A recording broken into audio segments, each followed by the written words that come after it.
Bom dia, tarde, noite ou madrugada, a hora que for. Eu sou Stamato, autor da Era do Abismo e anfitrião da iniciativa Mochileiros do Multiverso, que une e fortalece autores e autoras nacionais através de dicas de escrita criativa e mercado editorial. Hoje eu vou falar do livro A Lição de Anatomia do Temível Dr. Luizon, um nome realmente longo, e é um dos melhores livros que eu já li. Então, já faz um tempo já que eu devia ter falado desse livro, na verdade, porque às vezes eu paro para ler bastante livros, né? E fico ok. Que livro que eu não falei ainda? E tem muito livro que eu não falei ainda.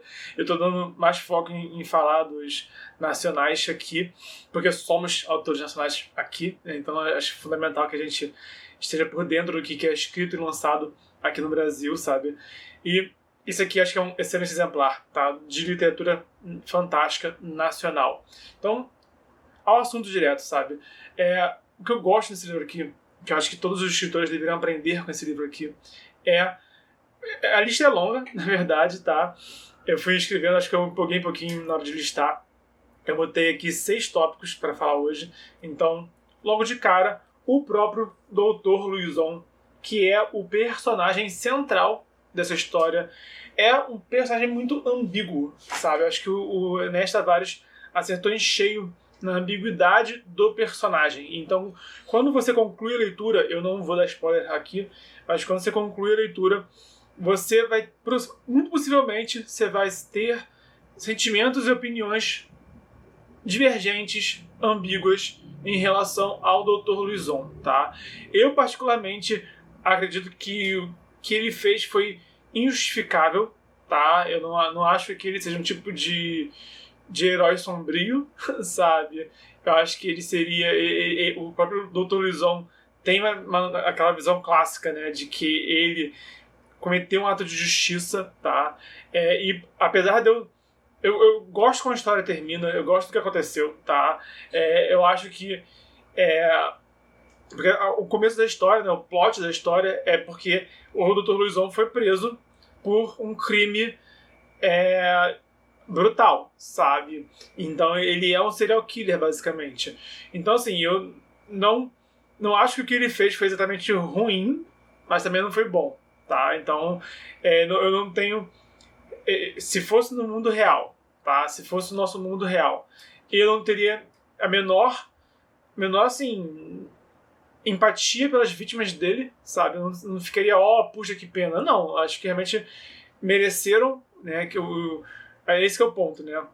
Não foi por acaso, a motivação dele não foi meramente a loucura, não foi a maldade, o sadismo, tá? Mas os métodos dele, tipo, os fins não justificam os meios, assim que eu acredito. Sinceramente, os fins não justificam os meios. Então, o que ele fez, né, a lição de anatomia que ele deu, realmente eu acho que é injustificável. Então, essa é a minha visão individual. E acho que você, quando você lê também, vai ter as suas próprias conclusões.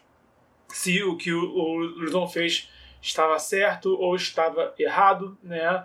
Um outro exemplo disso na cultura pop, se você tem noção, é o próprio Jogos Mortais, né? O Jigsaw, né? Porque o Jigsaw também é um maníaco, sabe, de Jogos Mortais. Ele bota as pessoas para sofrerem pra caramba, basicamente, mas ele tem também um discurso de que aquelas pessoas não estão ali por acaso, tá? E que, de certa forma, elas merecem aquilo. Então, não é exatamente igual, tá? O Dr. Luizon não é nem um pouco o Jigsaw, não é parecido em nada com o Jigsaw, mas estou te dando só uma contraparte, né, de um outro assassino em série da cultura pop que também justifica os seus fins e que pode ter gente doida que acha que o que ele fez tá legal, né?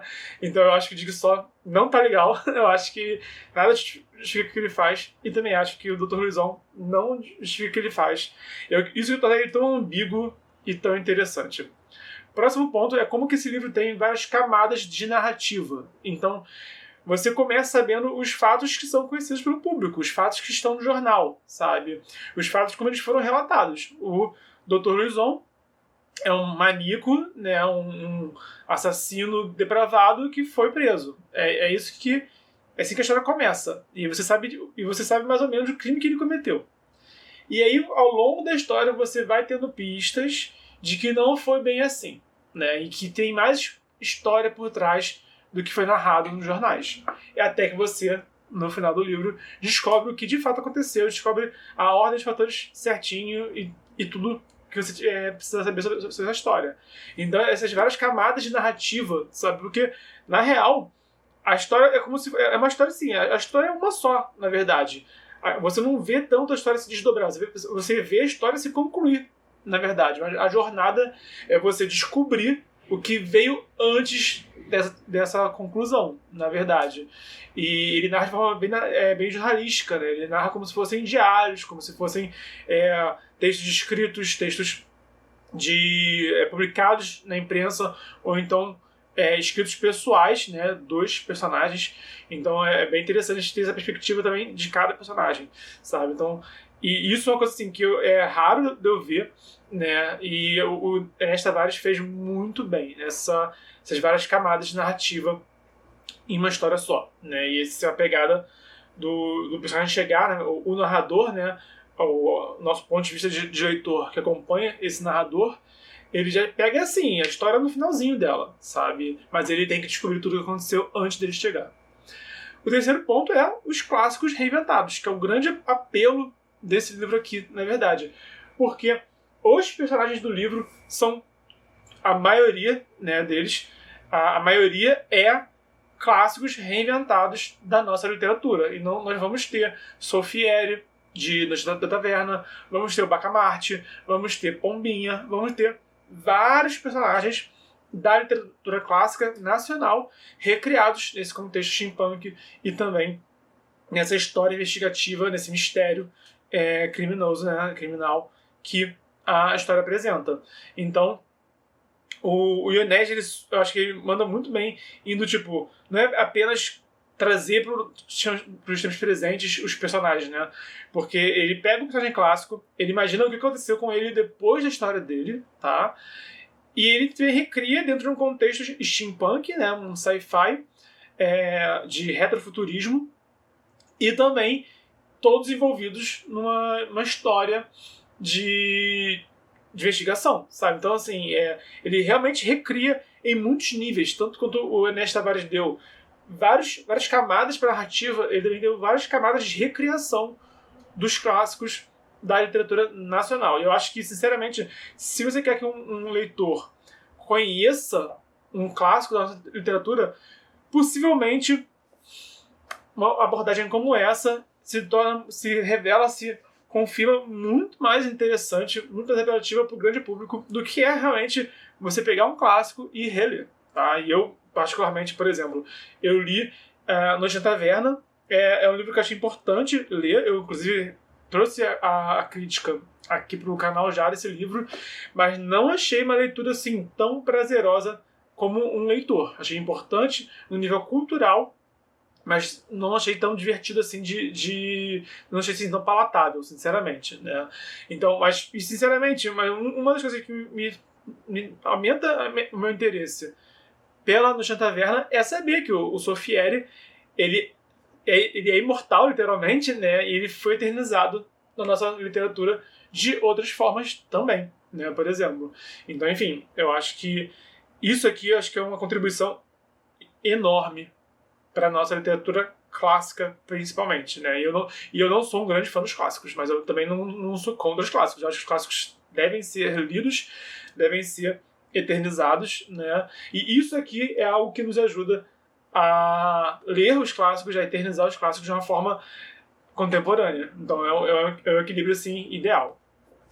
O quarto ponto é o Brasil reinventado. O Enéas ele traz um Brasil do final do século XIX, se não me engano, século XIX, século XX, mais ou menos, essa época, essa transição, né? Não lembro agora exatamente em que ano que ele ambienta, século XIX. Ele ambienta no século XIX, mas com essa pegada, como eu falei, retrofuturista. Mas ele usa o Brasil de fato. O Ernesto ele faz isso em vários livros dele também, né? Tem também o Guanabara Real, A Cova da Morte, que escreveu com a Nicole Witter e com a Zé Cordenonce, e eles recriam lá o Rio de Janeiro, né, no caso desse livro. Aqui, no caso, ele vai para Porto Alegre, se não me engano. Eu tô, né, agora tá fugindo aqui, Porto Alegre. Às vezes dá. Não é que eu esqueci, eu preferi ler pra não falar besteira também, né? É bom a gente confirmar antes de falar. Então aqui é Porto Alegre, no Guanabara Real, é o Rio de Janeiro, né? E ele já lançou mais livros já. Ele lançou Jucapirama, Marcado para Morrer. E o próximo livro dele vai ser com a Capitu, né? Também são o Jucapirama e a Capitu também são grandes clássicos da Capitu, mais ainda da nossa literatura, né? E eu não sei aonde no Brasil se passa essas histórias, mas eu tô curioso, né? Eu tenho o Jucapirama, é uma das minhas próximas leituras, por exemplo. Então a forma como o Enéas recria o Brasil, né, com essa pegada steampunk, eu acho sinceramente apaixonante. É um ótimo exemplo de como usar o Brasil numa história totalmente fictícia, numa história totalmente, né, além da nossa realidade. O quinto ponto, estou quase encerrando, é como que o Ernesto Tavares recria a Liga Extraordinária, sabe? Uma das pessoas do Ernesto foi a Liga Extraordinária, que é aquela coisinha, aquela abordagem dos clássicos ingleses, só que com uma pegada mais super-herói, né? Com uma pegada mais contemporânea. Então, passa a inspiração do Ernesto Tavares de pegar os clássicos nacionais e juntar, né, numa equipe, né, de investigadores meio steampunk, meio até, em alguns casos, né, paranormais até, metidos em aventuras bem, assim, é um livro bem aventuresco, sabe? Então ele tem realmente aventuras bem inventivas, bem criativas, sabe? E uma das inspirações do Ernesto Tavares foi a Liga Extraordinária, que é também um quadrinho excelente. Se você gosta de quadrinho, eu recomendo fortemente que você leia também, né? Só que enquanto a Liga Extraordinária vai usar lá o Médico e o Monstro, vai usar o... Quem mais é o Médico e o Monstro? Agora você vê o Homem Invisível, tá na história também. Aquele imortal do espelho, fugiu, o Dorian Gray, né? Tava com ele na ponta da língua. Enquanto a Liga Extraordinária usa esses clássicos ingleses, né? Dorian Gray, Médico e Monstro, etc. Né? O Ernesto pegou a nossa literatura, os nossos personagens e também recriou um pouco desse feeling de Liga Extraordinária brasiliana, sabe? Então, essa referência, essa inspiração foi excelente. E para fechar o vídeo, né? Voltando ao Dr. Luizon, né? Tanto quanto o Ernesto Tavares se inspirou na Liga Extraordinária para criar essa equipe de personagens usando os clássicos nacionais. Uma das inspirações para o Dr. Luizão é o Jack Stripador, por exemplo. Então, a ideia é essa imagética de um gentleman e um psicopata num personagem só, sabe? Mas ele recriou do jeito dele. Ele adora o Jack Stripador, ele fala isso abertamente, né?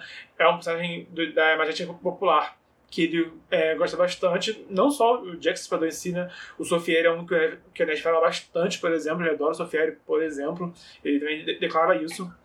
Mas a forma como ele se inspirou no Jack Stripador assim, eu fiz questão de falar isso tudo. Fiz questão de falar do Dr. Luizão, das camadas de narrativa, dos clássicos reinventados, do Brasil reinventado e da Liga Extraordinária reinventada. Fiz questão de falar isso tudo justamente para você ver como que ele realmente teve um esforço criativo enorme, sabe? De realmente pegar um monte de elementos que já são consagrados e recriar cada um deles. Não é só...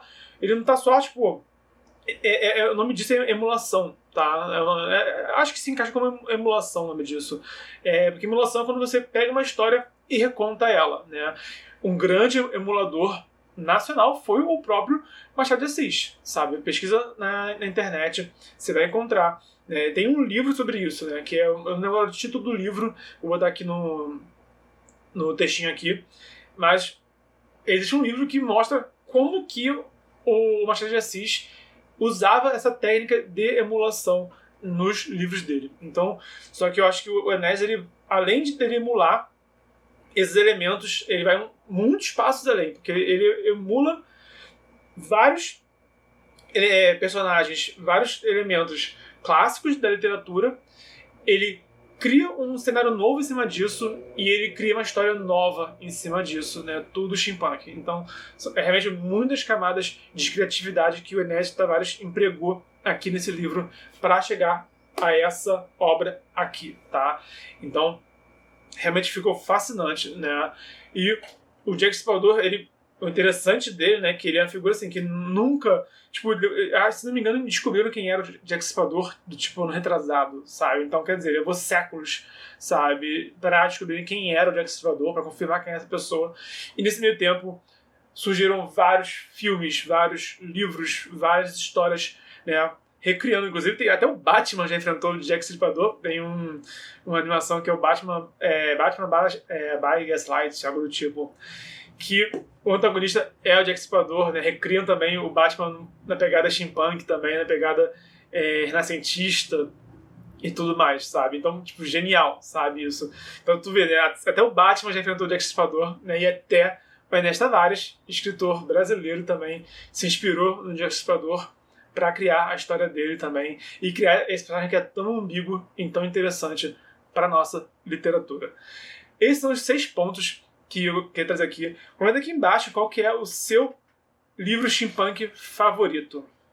O meu steampunk favorito, assim, eu não sou um grande leitor de steampunk, já li esse livro aqui já li também a trilogia Leviatã, que também é bem interessante, que recria a Primeira Guerra Mundial no contexto de steampunk contra biopunk, no caso. Mas o meu livro favorito de steampunk foi o Guanabara Real, A Cova da Morte. Vou trazer ele aqui futuramente, possivelmente em breve.